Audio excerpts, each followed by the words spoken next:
ಶ್ರೀರಾಮನವಮಿ ಅಂದರೆ ರಾಮರು ಹುಟ್ಟಿದ ಹಬ್ಬ ಅಲ್ವಾ. ಆದರೆ ಸೀತಾರಾಮ ಕಲ್ಯಾಣಂ ಯಾಕೆ ಸೆಲೆಬ್ರೇಟ್ ಮಾಡ್ತಾರೆ ಗೊತ್ತಾ? ನನಗೂ ಗೊತ್ತಿರಲಿಲ್ಲ, ನಾನು ತಿಳ್ಕೊಂಡಿದ್ದೀನಿ, ನಿಮಗೂ ಹೇಳ್ತೀನಿ, ಲಾಸ್ಟ್ವರೆಗೂ ನೋಡಿ. ನಮಸ್ತೆ ಎಲ್ಲರಿಗೂ, welcome to my mini vlog. ನಾವು all the way from Bangalore to ನಮ್ಮ ಹೋಮ್ ಟೌನ್ಗೆ ಮಾರ್ಕೆಟಿಂದ ಹೂವು ಮತ್ತು ಪೂಜೆಗೆ ಬೇಕಿರೋ ಸಾಮಾನೆಲ್ಲನೂ ತೊಗೊಂಬಂದಿದ್ವಿ. ನನಗೆ ನೆನಪಿರೋ ಪ್ರಕಾರ ನಂದು ಮತ್ತು ನಮ್ಮ ಅಣ್ಣದಿದ್ದು ಫಸ್ಟ್ ಸೀತಾರಾಮ ಕಲ್ಯಾಣೋತ್ಸವ ನಾವು ಅಟೆಂಡ್ ಮಾಡ್ತಿರೋದು.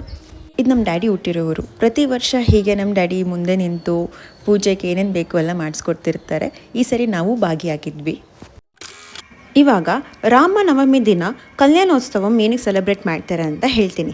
ಇದೆಲ್ಲ ಶುರುವಾಗಿದ್ದು 17th ಸೆಂಚುರಿನಲ್ಲಿ ಭದ್ರಾಚಲಮಿಂದ. ಅಲ್ಲಿ ಬಂದು ಭಕ್ತ ರಾಮದಾಸು ಅಂತ ಒಂದು ಡಿವೋಟಿ ಇದ್ದರು. ಅವರೇ ಈ ಟ್ರೆಡಿಷನೆಲ್ಲ ಸ್ಟಾರ್ಟ್ ಮಾಡಿದ್ದು.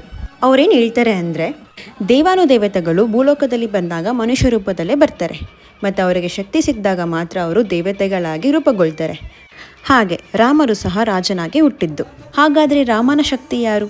ಸೀತಾಮಾತೆ ಜೊತೆ ಆದಾಗ ಮಾತ್ರ ಅವನ ಅವತಾರ ಪೂರ್ತಿಗೊಳ್ಳುತ್ತೆ.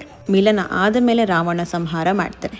ಸಂಹಾರ ಮಾಡಿದ್ಮೇಲೆ ರಾಮ ಮನುಷ್ಯ ರೂಪದಿಂದ ದೇವನಾಗಿ ಮರುಜನ್ಮ ಪಡಿತಾನೆ. ಈ ಕಾರಣಕ್ಕೆ ಸೌತಲ್ಲಿ ನಾವು ಶ್ರೀ ಸೀತಾರಾಮ ಕಲ್ಯಾಣೋತ್ಸವ ಮಾಡಿಸ್ತೀವಿ. ಬಟ್ ಸೀತಾರಾಮರ ಮಿಲನ ಆಗಿದ್ದು ವಸಂತ ಮಾಸದಲ್ಲಿ, ಅಂದರೆ ನವಂಬರ್ ಡಿಸೆಂಬರ್ ಆ ಟೈಮಲ್ಲಿ. ಆದರೂ ಈ ದಿನ ಸೆಲೆಬ್ರೇಟ್ ಮಾಡೋದು ತುಂಬಾ ಒಳ್ಳೆಯದು. ನಾನು ಭಾಗಿಯಾಗಿದ್ದೆ, ಚೆನ್ನಾಗಿತ್ತು. ಸ್ಟೋರಿ ಎಲ್ಲ ಕೇಳಿದೆ, ತುಂಬ ಖುಷಿಯಾಯಿತು. ಇನ್ಮೇಲೆ ಈ ಥರ ಸೀತಾರಾಮ ಕಲ್ಯಾಣಂ ಎಲ್ಲರೂ ಆದ್ರೆ ನೀವು ಭಾಗವಹಿಸಿ, ಚೆನ್ನಾಗಿರುತ್ತೆ. ಯಾರಾದರೂ ಮದುವೆ ಮಾಡ್ಕೋಬೇಕು ಅಂತ ಅಂದ್ಕೊಂಡಿದ್ರೆ ಇನ್ನೂ ಒಳ್ಳೆಯದಾಗುತ್ತೆ. Thanks for watching my mini vlog.